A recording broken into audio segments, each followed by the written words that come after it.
Assalamualaikum, salam sejahtera dan selamat kembali semula ke channel Abang. Terima kasih sangat-sangat sudi nak dengarkan cerita yang Abang nak sampaikan. Hari ini Abang nak sampaikan 3 lagi cerita daripada 3 orang berbeza. Moga-moga menjadi iktibar dan hiburan kita semua.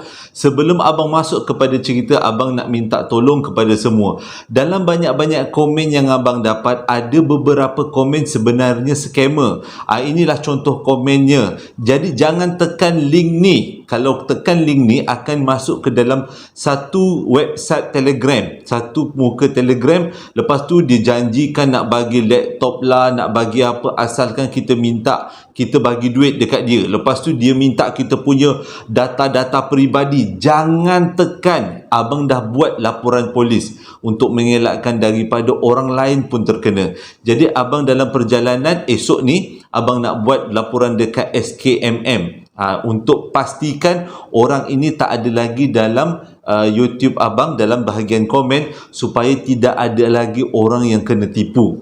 Jadi jangan tekan link yang ini, yang abang tunjukkan sekarang ni, yang selalunya ada dekat dalam abang punya komen. Abang cuba delete sebanyak yang mungkin, tapi itulah kalau nak kata orang jahat, jumpa aja lubang-lubang nak buat jahatnya. Okey, abang minta tolong pada semua. Abang dah beritahu dalam Facebook dan juga Instagram, berhati-hati. Jadi sebelum kita mulakan cerita, marilah kita sama-sama berdoa kepada Allah Ta'ala. Bismillahirrahmanirrahim. Ya Allah Tuhanku, moga Allah ampunkan dosa kita semua, panjangkan umur kita, berikan kesihatan yang baik pada kita semua, permudahkan segala urusan kita dan diberkati kita dengan rezeki yang melimpah ruah. Dan mohon kepada Allah juga semoga Allah memberikan syurga buat mak ayah kita. Amin ya rabbal alamin. Jadi tanpa membuang masa, abang akan terus masuk dalam cerita yang pertama.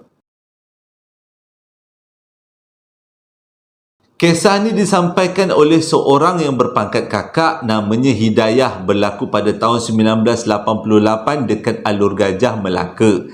Kisahnya pada waktu tu, dia duduk dekat satu kampung dekat dalam kawasan Alur Gajah tu.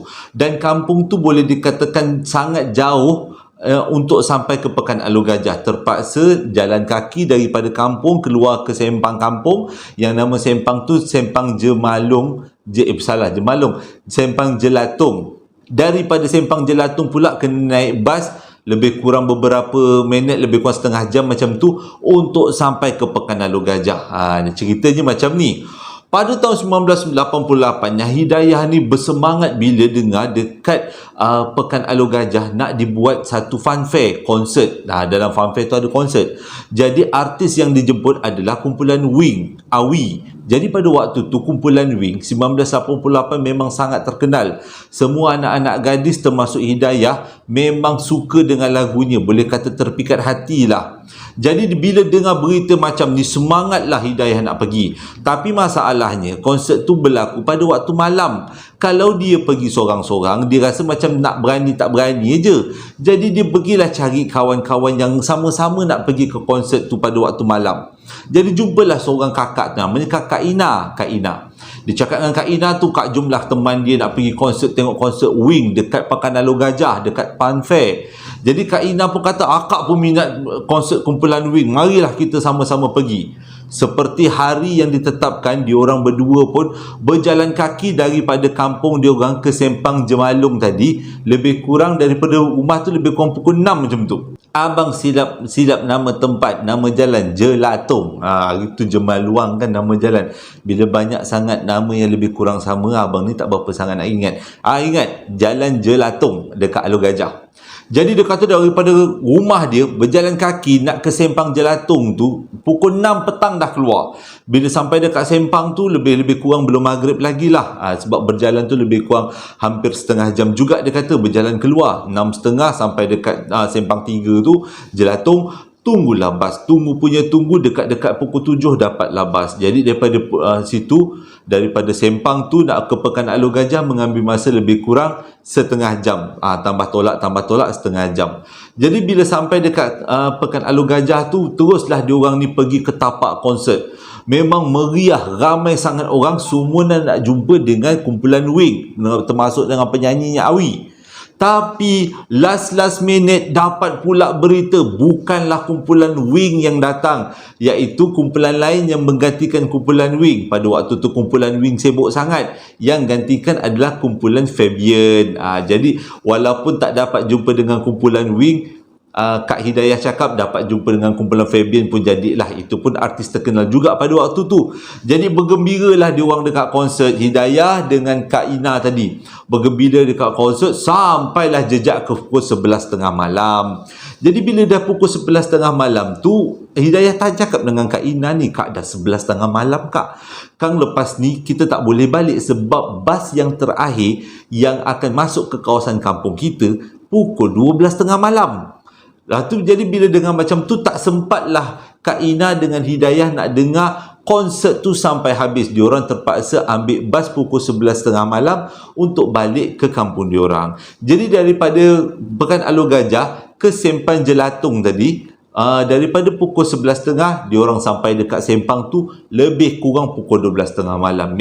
Memang super gelap. Bila dah sampai dekat situ, turun daripada bas, mulalah rasa menyesal. Kenapalah dia orang pergi konsert tengah-tengah malam? Sebabnya jalan nak masuk ke kampung memang tak adalah motor, tak adalah kereta, terpaksalah dia orang jalan kaki.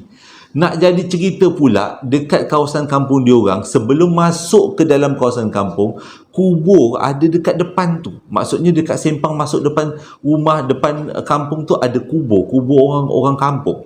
Jadi dia kata bila nak sampai dekat kubur tu, ya Allah, dia punya jantung dudak-dudak. Jadi Hidayah kata baiklah dia datang pada waktu tu dengan Kak Ina. Jadi kira akak pangkat kakak besar sikit, jadi semangatnya pun lebih lah daripada Hidayah. Jadi bila melintas dekat kawasan kubur tu, tak tengok kawasan kubur gini aje lah. Tak tengok, tegak aja matanya. Sampai melintas kat kawasan kubur tu tak jadi apa-apa. Alhamdulillah sangat-sangat, dia kata. Sampai dekat rumah Kak Ina. Sebab dia kata rumah Kak Ina rumah depan-depan. Rumah Hidayah pula rumah belakang. Maksudnya kena masuk lagi ke dalam untuk sampai ke rumah Ina. Jadi bila sampai dekat rumah Hidayah. Jadi bila sampai dekat rumah Kak Ina ni, waktu tu dah jam menunjukkan pukul 12.30 malam. Pada waktu tu, mak Kak Ina cakap lah dengan Hidayah, "Tak payahlah Dayah, kau balik. Kau tidurlah rumah makcik malam ni. Bahaya kalau kau balik waktu malam macam ni." Jadi Hidayah pula cakap, "Tak apa makcik, saya dah biasa lah. Ini memang kampung tanah tumpah darah saya. Tak rasa apalah. Gelap macam terang lah. Boleh nampak jalannya macam mana." Jadi banyak kali juga mak Kak Ina tu pujuk Hidayah tidur rumah sebab dia takut apa-apa berlaku. Bukannya makhluk alam sebelah, kadang-kadang ada makhluk-makhluk berbisa kan, binatang berbisa, kok kena petok dengan ular ke, bahaya pula. Jadi Hidayah kata dia tak naklah tidur rumah Kak Ina sebabnya dia tak selesa nak tidur dekat rumah orang. Jadi bila bersalam-salam lah dia dengan Kak Ina dan juga mak Kak Ina, dia pun minta izin untuk beredar sebab dia kata rumah dia ke dalam lagi, jalan kaki lebih kurang 15 minit ke dalam tu. Jadi lepas 15 minit, lebih kurang 20 minit jalan ke dalam. Jadi lebih kurang selepas dia berjalan tu daripada rumah Kak Ina, dia berjalan nak ke rumah dia. Selepas 10 minit, agaknya jauh lah juga daripada rumah Kak Ina tu, baru dia perasan, kenapalah aku tak pinjam lampu picit. Baru dia perasan dia jalan dalam gelap. Kalau kawasan kampung mana ada lampu jalan pada tahun 1988 pada waktu tu. Jadi dia kata dia berjalan dalam keadaan yang gelap. Mujur pada waktu tu bulan terang. Bolehlah juga menyuluh jalan nak jalan ke rumah dia ni. Tapi dia kata itu belum cukup seram lagi. Yang paling seram adalah perjalanan dia untuk balik ke rumah akan melalui satu rumah, iaitu rumah Nenek Jah. Yang paling tak sedapnya adalah Nenek Jah baru je meninggal seminggu yang lepas. Nenek Jah ni dia kata tak adalah apa hantu ke, tak adalah apa pun. Nenek Jah tu baik aja dia kata. Cuma nak lalu dekat rumah orang yang baru seminggu meninggal, dalam keadaan rumah orang tu gelap gulita, kita pula tak bawa lampu picit, memang perasaannya lain macam jadinya. Jadi dia pun bila lalu dekat rumah Nenek Jah tu, kata Hidayah, minta lah, dia kata tak jadi apa-apa. Kalau jadi apa-apa, dia tak toleh kiri, tak toleh kanan, dia akan berlari sekuatnya untuk sampai kat rumah. Dah nak kata Allah nak menguji. Bila dia sampai depan rumah Nenek Jah tu, dia dengar suara Nenek Jah, Macam tu. Bunyi menghela nafas dan diikuti dengan batuk. Pada waktu tu Hidayah kata kaki dia keras, tak boleh nak lari. Dia cuba nak lari tapi tak boleh. Waktu tu betul-betul dia tengah melintas rumah Nenek Jah. Aduh, dah lah nenek ni baru seminggu meninggal, dia kata. Jadi dia dah keras, dah tak boleh nak lari, dah ada terpetok dia dekat situ dia. Tiba-tiba Nenek Jah tu buat suara kedua. Macam tu. Waktu tu dia kata nak tak nak, dia cuba kontrol otak dia, lari. Akhirnya dia dapat buka langkah, dia lari sekuat hati. Sampai dia dekat rumah, dia bukan ketuk pintu, digandangnya pintu sampai macam nak roboh pintu tu. Muncullah dia kata Nenek Jah tu tak kejar dia daripada belakang. Sampai dekat rumah tu, dia ketuk pintu. Kat rumah tu tinggal ayah dia aja. Mak dia dah meninggal lah. Lupa banyak cerita, Mak Hidayah dah meninggal pada waktu tu. Tinggal ayah dia. Dia tinggal berdua je lah dengan ayah dia. Gendang pintu. Lepas tu ayah dia buka, ayah dia marah. Benda pertama ayah dia marah ialah, padan muka, kenapa pergi konsert tengah malam? Dah. Dia kata dia tak hirau lah ayah dia marah. Yang penting dia dapat masuk rumah. Bila masuk rumah, cekop cungap macam tu. Ayah dia tanyalah, dah kenapa pula berlari macam nak kena kejar dengan hantu? Dia cakap lah, dia dekat rumah Nenek Jah tu, dia dengar Nenek Jah terbatuk-batuk sambil menghela nafas. Ayah dia kata dah, mungkin yang kau dengar tu adalah ilusi ataupun bayangan-bayangan. Tapi tak dia kata memang betul-betul dengan Nenek Jah. Dengar pula suara tu dekat tangga tempat Nenek Jah selalu duduk lepak-lepak. Dengar dia menghela nafas dan batuk dekat situ. Jadi ayah dia kata tak payahlah kau hirau sangat, kau siap-siap mandi, jomlah kita tidur. Jadi pada malam tu dia rasa tak selesa, Hidayah kata. Sebab dalam otak dia terfikir-fikirlah Nenek Jah tu. Nenek Jah punya suara tu. Jadi dia berdua beranak ni tidur dekat atas, rumah ruang tamu. Jadi malam tu dia tidurlah, tak ada apalah, tak ada masalah. Lebih kurang dia kata lepas 1 jam, 2 jam dia tidur, tiba-tiba dia tersedar daripada tidur. Bila dia tersedar daripada tidur, dia tengok kat kepala dia, maksudnya dekat kawasan tempat dia tidur tu, bapak dia tak ada. Dia pun pelik, lah mana pula abah aku ni pergi? Jadi dia panggil lah, "Bah, abah kat mana?" Tiba-tiba dekat luar rumah ada orang sebut. Ya. Dia dah siap. Alamak, siapa pula yang menyahut tengah malam ni kan?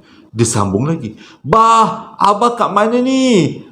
Hidayah kat depan ni." Dekat luar rumah ada orang yang nyahut. Ya. Dah waktu tu dia kata macam nak nangis. Dia panggil lagi ayah dia, tapi kali ni dia memang air mata dia, kalau benda tu menerkam masuk ke dalam rumah, memang dia nangis. Dia cakap, dia panggil untuk kali ketiga, "Bah, abah kat mana?" Dan untuk kali ketiganya, benda tu menyaut kat luar rumah. Ya. Waktu tu Hidayah kata dia dah keras lah. Kejap lagi dia terkencing kat atas katil. Dia kata, tiba-tiba dia nampak ayah dia datang daripada dapur. Ayah dia buat macam ni. Lepas tu ayah dia duduk sebelah dia. Ayah kata, ayah dia cakap, ayah pun dengar. Tak payahlah nyahut, senyap aja. Mungkin itu makhluk daripada alam sebelah yang tengah beraktiviti lah agaknya dekat alam sebelah tu. Dah, jom tidur. Pada waktu tu dia kata dia lega sangat yang ayah dia masih ada lagi dalam rumah. Dia tak dapat nak bayangkan kalau sebenarnya yang menyahut tu adalah makhluk daripada alam sebelah dan ayah dia pun tinggalkan dia daripada rumah tu. Itu memang dia takut. Jadi dia kata malam tu ayah dia ajak dia tidur dekat ruang tengah. Kalau rumah kampung ada ruang atas, ruang tengah dan ruang dapur. Jadi diorang dua beranak ni pindah kat ruang tengah. Jadi kepala bertemu kepala lah tidur tu, supaya untuk mengelakkan daripada Hidayah takut. Alhamdulillah Hidayah kata semuanya bergantung kepada semangat daripada ayah dia. Kalau ayah dia tak ada pada waktu tu, dia memang huru-hara. Dan kenangan tu menjadi cerita sampai sekarang. Dan katanya rumah Nenek Jah tu masih ada lagi tapaknya. Rumahnya dah runtuhkan dan dibangunkan homestay. Tapi dia kata Nenek Jah tak ada apa-apa belaan. Cumanya mungkin ada makhluk lain yang tinggal dekat rumah tu, sebab rumah tu dah seminggu kosong selepas Nenek Jah meninggal. Cerita yang kedua ni adalah berkenaan dengan bilik mayat di Hospital Kuala Lumpur. Abang berani nak bagi tahu. Ada sebabnya. Cerita ni disampaikan oleh seorang budak perempuan yang bernama Fiza. Pengalaman dia kerja 4 tahun dekat unit forensik, 4 tahun dekat Hospital Kuala Lumpur sebagai Department Linen, iaitu department yang uruskan langsir dan juga cadar-cadar. Jadi dia kata dia kerja dekat situ 4 tahun. Dalam banyak-banyak 4 tahun tu ada satu pengalaman bila dia kena bertugas dekat bilik forensik University Hospital Kuala Lumpur. Ada pengalaman tu memang betul-betul diingat sampai sekarang. Dia kata pada hari tu Fiza cakap dia diminta untuk menghantar langsir ke departmen forensik, iaitu bilik mayat lah kan. Jadi dia kata dengar je dia bos dia suruh hantar langsir dekat bilik mayat tu, berderau darah dia, sebab dia kata dia ni bukan orang yang berani. Jadi dia minta kawan dia seorang lagi untuk sama-sama ikut dia untuk pergi hantar langsir dekat kawasan bilik mayat. Bila sampai dekat kawasan bilik mayat Hospital HKL tu, Hospital Kuala Lumpur tu, dia pun berjumpalah dengan ketua dekat situ. Carilah ketua kat situ. Tapi rupanya ketua tu belum sampai lagi. Jadi dia peganglah langsir tu. Bila dia pegang langsir tu, dia cakaplah dengan pembantu unit forensik. Dia cakap, boleh tak langsir ni letak kat sini? Jadi unit forensik cakap, Kak jangan letak kat sini Fiza. Dia kata, Kak Fiza jangan letak kat sini. Langsir ni bukan untuk kegunaan dekat sini. Untuk kegunaan dalam bilik mayat Kak, dia kata. Bila dengar macam tu, Fiza nampak, alamak aku kena masuk bilik mayat ke? Dia kata dalam keadaan kecut ni semua. Jadi dia pun dengan kawan dia, Kak Fiza, angkatlah langsir tu, pergilah masuk merentas bilik mayat. Dia sampailah dekat satu kawasan. Satu kawasan tu dia kata penuh dengan peti-peti mayat, dan ada juga mayat-mayat yang masih diletakkan di atas stretcher. Dia kata di antara mayat-mayat tu ada 2 mayat dia rasa macam Allahu Akbar. Dia kata satu mayat orang accident yang tak dapat nak ditutup semuanya badannya, sebab badannya terkeluar, tangannya terkeluar, kaki terkeluar macam tu. Dia kata jadi kain putih tu tak dapat nak tutup semua, nampaklah tangan terkulai, berderau darah dia. Kak Fiza cakap waktu dia tengok tangan mayat penuh dengan darah tu, ya Allah, berderau darah dia kata. Jadi itu mayat pertama. Mayat kedua pula adalah mayat seorang lelaki yang badannya sangat besar. Disebabkan badannya sangat besar, penutup mayat tak boleh nak muat masuk dekat dalam mayat tu. Maksudnya tak dapat nak tutup mayat tu dengan tong, terpaksalah tutup mayat tu dengan kain putih. Jadi nampak macam agak sedikit seram jugalah. Jadi diorang pun bertiga, Fiza, kawan dia dan juga pembantu unit forensik pun tunggulah dekat kawasan tu sebab nak tunggu bos unit forensik masuk. Jadi lepas lebih kurang 5 minit lepas tu, bos unit forensik pun masuk. Lepas tu dia cakap lah, Fiza, ni kau berdiri kat situ, apa kata kau tolong pasang langsir ni. Langsir tu untuk menutup bahagian antara kawasan yang digunakan untuk mayat dengan kawasan yang digunakan untuk manusia biasa, manusia hidup. Jadi Fiza kata, alamak, cakap Haji lah, dia panggil orang Haji, maaflah Tuan Haji, saya tak berani nak pasang langsir dekat kawasan-kawasan bilik mayat ni, saya tak biasa, takut kesampuk, dia kata. Jadi tergelak Tuan Haji tu, kau ni penakut sangat lah Fiza. Lepas tu kau buat je lah, dah halang-halang kau hantar. Jadi bila dah macam tu, nak tak nak kenalah juga Fiza kata dia buat. Dia pun panjatlah tangga semua. Bila dia tengok tempat nak pasang langsir tu banyak pula rosaknya, perlu diklipkan atau dijahitkan untuk menjadikan kawasan tempat pasang langsir tu boleh dipasangkan langsirnya. Jadi dia beritahulah dengan budak pembantu tu, Dek cakap kawasan ni rosak Dek, akak tak tahu nak betulkan. Kalau ada jarum okey lah Dek. Budak tu jawab apa? Ada kat jarum, kita banyak jarum kat sini, jarum jahit mayat, tapi yang dah tak digunakan lagi. Jangan risau, dah dituangkan dengan alkohol, tak ada kuman-kuman. Akak bolehlah guna jarum mayat tu. Lepas tu budak tu pergilah ambil jarum mayat tu dulu kat akak tu, jarum yang dah guna lah. Fiza cakap, la ilaha illallah, aku kena pegang jarum mayat untuk jahit langsir. Tak apalah, dia kata, dia cakap dengan kawan dia, kita nak buat macam mana ni? Sebaik kawan dia agak berani juga. Tak apa Kak, dia kata kita pasang je lah langsir ni. Dia pun pasanglah langsir sambil menjahit-jahit dekat bilik mayat tu. Sambil-sambil tu menjeling-jelingkan dia dekat mayat-mayat yang ada tu, utama 2 mayat tadi, iaitu mayat yang accident dan juga mayat seorang lelaki yang besar tadi yang tak boleh masuk dalam tong tadi. Jadi dia sambil-sambil tengok mayat tu, Sekali-sekali terdengarlah bunyi peti ais yang simpan mayat. Kan kadang-kadang peti ais tu bunyinya teng macam tu kan. Setiap kali peti ais tu bunyi teng macam tu, dia mula dah teng, bulu roma dia naik. Dia kata, ya Allah, kecut perut, dia kata. Jadi bila dah kerja tu dah habis, dia pun pergilah tanda tanganlah kerja tu dah habis, dan dia pun bergeraklah nak keluar pada kawasan bilik mayat. Kat sini ujian yang dia kena. Dia berjalan nak keluar pada bilik mayat. Dia rasa dia masuk daripada pintu ni. Bila dia buka pintu ni, rupanya pintu ni tembus ke pintu lain. Dia buka pintu lain. Ni berdua ni, buka, berjalan di dalam bilik mayat tu 30 minit tak jumpa jalan keluar. Ulu masuk sini, keluar sini, jumpa mayat lagi, masuk sini, keluar sini, jumpa peti mayat lagi, masuk sini, keluar sini, jumpa mayat tergolek. Dia kata, ya Allah, dia kata tak tahu nak cakap macam mana. Waktu tu dia tak teringat nak selawat Nabi ke, baca Allahu Akbar, tak teringat. Waktu tu nak menangis dia ingat. Dia cuba cari-cari, tak jumpa. 30 minit dia terstuck, terkunci, tersesat dekat dalam bilik mayat hospital HKL. Dia kata unit forensik tu tak adalah besar sangat. Dia kata ikutkan je tadi, jujur masuk sampai je, tapi kenapa waktu dia nak keluar tak jumpa jalan keluar. Lepas 30 minit dia orang pun peganglah tangan dua orang, dua perempuan ni sambil selawat, Allahumma sholli ala sayyidina Muhammad wa ala ali sayyidina Muhammad, sambil berselawat. Tiba-tiba dia nampak budak yang bertugas, penolong unit forensik tadi yang bertugas tu melintas dekat depan dia. Terus dia cekup budak tu. Dia akak dah sesat 30 minit dalam ni. Dia kata, mana jalan keluar? Lah, macam mana akak sesat? Bilik ni bukan yang besar sangat. Dia kata, entahlah. Jadi Syed baik dia jumpa budak tu. Dia kata bila dia keluar tu, keluar daripada unit forensik tu, cepat-cepat dia orang ni baliklah ke unit dia orang, iaitu di unit linen. Nak jadi cerita kan, sampai dekat unit linen ni, kawan kepada Fiza tiba-tiba tombak menjerit-jerit, meronta-ronta. Syed baiklah pada waktu tu ada ustaz yang ada dekat kawasan tu. Ustaz tu pun cakap, ini budak perempuan ni kena badi. Dia kata ni kena badi ni, sebahagian daripada badi. Ada ke nampak benda-benda yang pelik-pelik dekat bilik mayat tadi? Ustaz tu tanya. Dia kata ada ustaz, ada mayat yang aksiden, tangan terkeluar ustaz dengan darah-darah, kesian ustaz.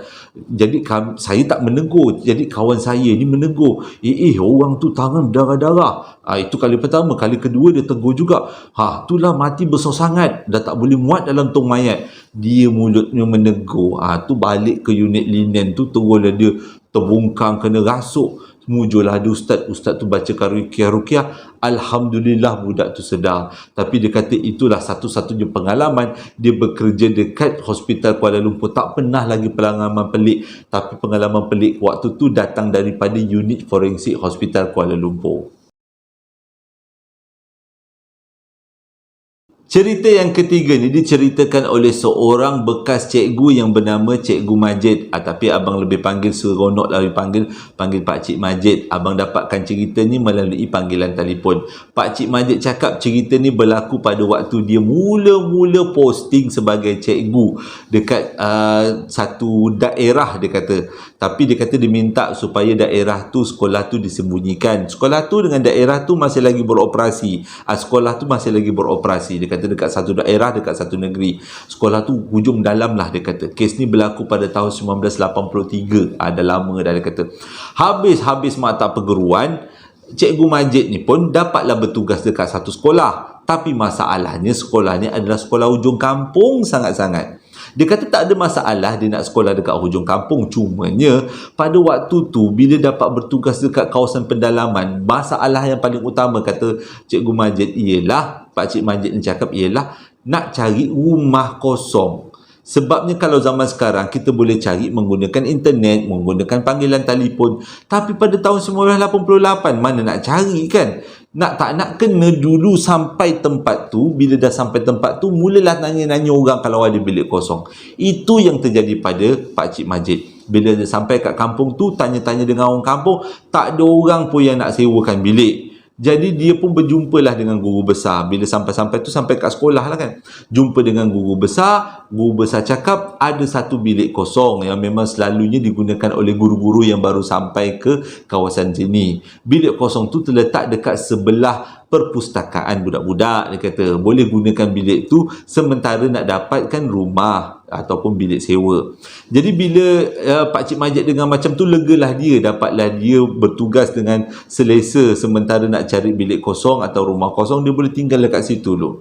Jadi lepas habis orientasi, maksudnya berkenal-kenalan dengan cikgu, berkenal-kenalan dengan murid-murid, dengan kawasan sekolah, dengan tukang kebun semua, akhirnya sampailah ke waktu petang. Bila waktu petang, Pakcik Majid cakap dia ni memang, yelah, kita baru sampai dekat tempat orang kan, cara untuk beramah mesra dengan orang tempat tu ada dua cara orang lama buat. Satunya adalah dengan pergi ke kenduri, dan satu lagi adalah kita pergi ke masjid, berkenal-kenalan dengan pakcik-pakcik, dengan kat masjid tu, abang-abang kat masjid tu. Jadi itulah yang dibuat oleh Pakcik Majid. Bila sampai masuk waktu maghrib, awal-awal tu dia dah siap mandi-mandi dah, teruslah menuju ke masjid. Sampai dekat masjid, sembahyang maghrib, sembahyang isyak dengan kuliah. Habis saja sembahyang isyak, bersalam-salamlah dia dengan pakcik-pakcik dan abang-abang yang ada dekat masjid tu. Jadi bila tu dia dapatlah peluang, orang-orang tu tanya, orang baru ke? Dia kata cikgu baru kat sini ya. Pakcik Majid pun cakap lah, saya cikgu baru. Lepas tu dia orang tanya tinggal dekat mana. Lepas tu Pakcik Majid cakap lah tinggal dekat dalam sekolah, ada bilik kosong dalam sekolah. Setiap orang yang tanya, Pakcik Majid akan bagi jawapan yang sama, dan setiap kali Pakcik Majid bagi jawapan, orang tu mula berkerut macam ni, macam seolah-olah macam biar betul budak ni, macam tu lah mukanya. Jadi waktu tu Pakcik Majid macam, alamak, ada yang tak kena ke, dia kata. Jadi dia kata lepas sembahyang isyak, dia pun berjalanlah balik ke kawasan sekolah. Waktu tu tak adalah gelap sangat. Bila masuk dekat kawasan sekolah tu, adalah guard, dia kata. Tapi dia kata guard selalunya siang je, malam tu tak ada guard. Pintu mangga sekolah tu, kunci mangga dia yang pegang, nanti dia yang buka esok pagi. Jadi dia kata bila masuk dekat kawasan sekolah tu malam, barulah dia rasa kawasan tu seram, dia kata. Jadi dah seram tu tak apalah, dia pun cepat-cepatlah masuk dekat dalam bilik dia. Bila dekat masuk dalam bilik dia tu, dia kata dia dah boleh lain macam lah, dia kata. Dia dah rasa macam tak sedap hati je dah. Sebab setiap kali dia teringat muka pakcik-pakcik tu bila dia cakap dia tinggal dalam sekolah, mukanya semuanya berkerut-kerut kan. Jadi dia kata dia tidur awal lah malam tu, dah siap-siap makan. Dia kata adalah, dia kata masak-masak sikit lah, dia kata telur goreng, masak nasi sikit. Jadi dia pun terus tidur. Bila dia tidur, waktu lebih kurang pukul 1, pukul 2 macam tu lah, waktu-waktu kemuncak alam sebelah, tiba-tiba dia dengar dekat kawasan perpustakaan riuh gila, macam ada orang, macam ada suara budak-budak. Dia kata, ya Allah, dia kata takut gila waktu tu. Sebab mana ada budak-budak waktu malam, masuk waktu malam, dalam bilik dia tu memang sebelah betul dengan library, dengan perpustakaan. Dia dengar budak-budak tu menjerit-jerit, macam budak-budak, dia kata tengah hari siang main-main, ada yang berlari-lari, ada yang tiba-tiba buat macam tu kan, nak suruh senyap-senyap, dia kata. Tapi dengarlah orang berjalan-jalan, dengar orang ambil buku, letak buku. Dia kata, ya Allah, dia kata takut gila pada waktu tu. Nak berlari keluar, tak tahu nak lari ke mana, tak tahu rumah siapa pun, dia kata. Sampai-sampai je siang tadi dia terus sampai dekat sekolah, dia kata. Bukan dia sampai dekat rumah ketua kampung ke apa, dia kata. Jadi dia tak tahu nak lari ke mana, nak tak nak dia tidur juga lah malam tu. Dia cubalah lelapkan mata, tekuk kepala dia dengan bantal, 2 biji bantal tekuk, nak jangan kasih bunyi benda-benda tu masuk telinga dia, dan akhirnya dia tertidur. Besoknya dia tak cerita dengan cikgu-cikgu tu sebab dia rasa macam tak apalah, dia kata mungkin malam pertama. Maghrib tu dia pergi balik masjid tau. Dia pergi balik masjid, waktu tu lah dia baru tanya dengan pakcik-pakcik tu, pakcik sebenarnya apa yang kat sekolah tu. Barulah pakcik-pakcik tu bongkar rahsia. Dia kata sekolah tu tak ada apa-apa, cuma sekolah kan, dia kata sebelah pula dengan hutan, kata. Jadi ramai juga yang cakap ada nampak kelibat-kelibat dekat sekolah tu. Dah bila dah cakap macam tu, nak balik kejap lagi, dia kata lagi takut lah kan. Jadi dia kata habis-habis sembahyang isyak tu, berlari dia balik ke sekolah. Sampai dekat sekolah, dia pun masuk dekat dalam kawasan sekolah, dia cepatkan langkah dia.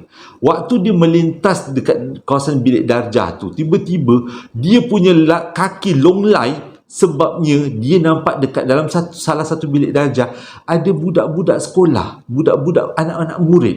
Tapi tak ramai, dia kata lebih kurang 10-15 orang aja. Tak ramai, dia kata. Adalah budak-budak tu tengah duduk dekat bangku masing-masing. Memang dia perasan budak-budak sebab bajunya putih, kepalanya hitam. Rambut lah kan, rambut kepala hitam tu. Kepalanya hitam, bajunya putih, memang nampak jelas. Tapi dia orang semua diam aja duduk dekat meja masing-masing. Apa lagi pakcik tu cakap? Pakcik Majid pun berlari lah masuk dekat dalam bilik dia. Bila mari masuk kat dalam bilik dia, mujur dia cakap, dia sempat bawa Walkman. Pada waktu tu, Walkman, dia kata Walkman yang tekuk kat sini telinga, dia kata macam tu lah. Abang sempat je cari Walkman yang popular tahun 1980-an nak dapatkan gambaran kan. Jadi dia kata ada Walkman pada waktu tu, ada kaset. Dia pun apa lagi, dah siap semayang kan, baring terus pasang Walkman, pasang lagu. Walkman dia pun menyanyi-nyanyi lah kan. Jadi untuk menghilangkan perasaan takut tu. Jadi akhirnya Pakcik Majid pun tertidur lah. Bila tertidur, okey lah, tak ada masalah. Bila kita tidur, kadang-kadang keadaan badan kita bergerak-gerak. Jadi earphone yang melekat kat kepala kita, kat telinga kita tu akan tercabut. Bila tercabut tu, dia kata dia dengar riuh dekat depan bilik dia. Jadi waktu tu dia terus tengok jam pukul 1. Waktu tu dia rasa macam la ilaha illallah, siapa pula dekat depan bilik dia. Macam ada orang berjalan-jalan, tapi semua dia macam budak tau, macam kaki-kaki budak.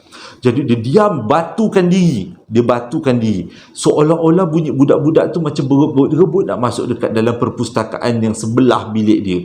Jadi dia diam, batukan diri. Dia dengar je. Dia kata dia tak tahu nak buat apa. Dia cuma selamat Allahumma salli ala sayyidina Muhammad, Allahumma salli ala Muhammad, untuk mengelakkan daripada perkara buruk berlaku. Tapi kita ni kalau dalam keadaan gelabah, mesti kita akan buat sesuatu yang memang menyakitkan hati. Waktu dia tengah gelabah-gelabah tu, mencuba mendiamkan diri, tiba-tiba dia punya siku ni tersenggol Walkman. Walkman tu jatuh kat lantai. Waktu tu budak bising tau. Dengar budak bising dekat luar bilik dia. Waktu tu juga dia tertolak Walkman, jatuh ke lantai, bunyi kerempang. Bila bunyi macam tu, terus bunyi yang dekat luar tu, budak-budak duduk riuh-riuh tu, tah budak daripada mana tah riuh-riuh kat depan bilik dia. Senyap macam tu aja. Tak ada satu bunyi pun. Macam seolah-olah tahu yang ada makhluk lain yang sedang sedar mendengarkan diorang, memerhatikan diorang. Jadi pada waktu tu memang Pakcik Majid cakap dia tak ada pilihan lain. Dia pasang Walkman balik, pasang lagu balik, dia terus sambung tidur. Alhamdulillah, dia kata dia sambung tidur, tak ada apa-apa. Besok pagi ni dia jumpa dengan cikgu-cikgu sekolah. Dia cerita apa yang dia alami selama 2 malam. Rupanya cikgu-cikgu pun tahu, tapi tak sempat nak bagi warning dekat Pakcik Majid yang kawasan tu memang kawasan menyeramkan. Jadi dia kata waktu tu juga, dia kata dia berjumpalah dengan seorang cikgu perempuan. Cikgu perempuan tu tawarkan dekat rumah dia ada kawasan bilik belakang yang memang mak bapak dia sewakan. Alhamdulillah, kata Pakcik Majid, dia terus jumpa dengan cikgu perempuan tu, dia suruh sewa bilik belakang tu. Tapi itulah, nak dikatakan takdir kan, benda kisah-kisah seram tu akhirnya berakhir dengan sesuatu yang menarik, iaitu akhirnya Pakcik Majid pun bernikah dengan cikgu perempuan tu dan menjadi suami isteri dan sampai kekal sampai sekarang. Tapi dia kata pengalaman dekat sekolah tu, 2 malam tidur dekat sekolah hujung kampung, dia kata sesuatu yang luar biasa seramnya. Walaupun dia tak nampak, dia setakat nampak macam kelibat, budak-budak duduk dalam kelas, tak adalah datang cekik leher dia kan, dan dengar suara-suara macam tu aja. Tapi pengalaman tu cukup mengajar dia supaya menghormati makhluk alam sebelah. Jadi dia kata sekarang ni dia dah ada banyak cucu lah. Dia dah ada banyak cucu dan dia pun dah lama pencen, dah tua dah. Dia kata dah 60 lebih. Dia kata dah 60 lebih. Dia kata dia bersyukur sangat-sangat dia dapat menaburkan bakti kepada anak bangsa dia walaupun bertukar-tukar sekolah. Terima kasih kepada Cikgu Majid sebab banyak berkorban untuk anak bangsa kita, membangunkan anak bangsa kita kan.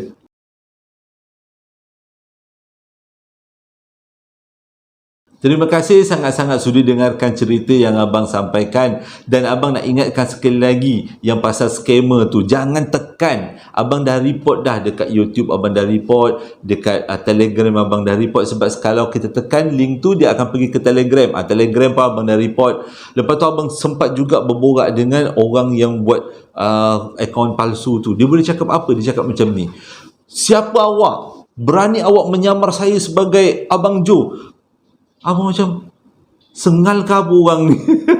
Jadi abang dah buat report polis, abang nak buat report SKMM supaya nak menghindarkan benda ni daripada berlaku. Terima kasih pada yang sudi membeli sambal lara. Masih lagi ada promosi sehingga 30 hari bulan ni. Cepat, ada sikit lagi 30 hari bulan, tinggal beberapa hari lagi. Siapa-siapa yang nak dapatkan dengan 3 bungkus, harganya murah jugalah yang abang bagi. Dan terima kasih juga pada yang membeli perapan sate abang. Ramai juga yang berpuas hati. Kalau ada kekurangan boleh komen. Terima kasih sekali lagi untuk semua yang dengarkan cerita abang. Hingga berjumpa lagi dalam 2 hari akan datang. Assalamualaikum warahmatullahi wabarakatuh.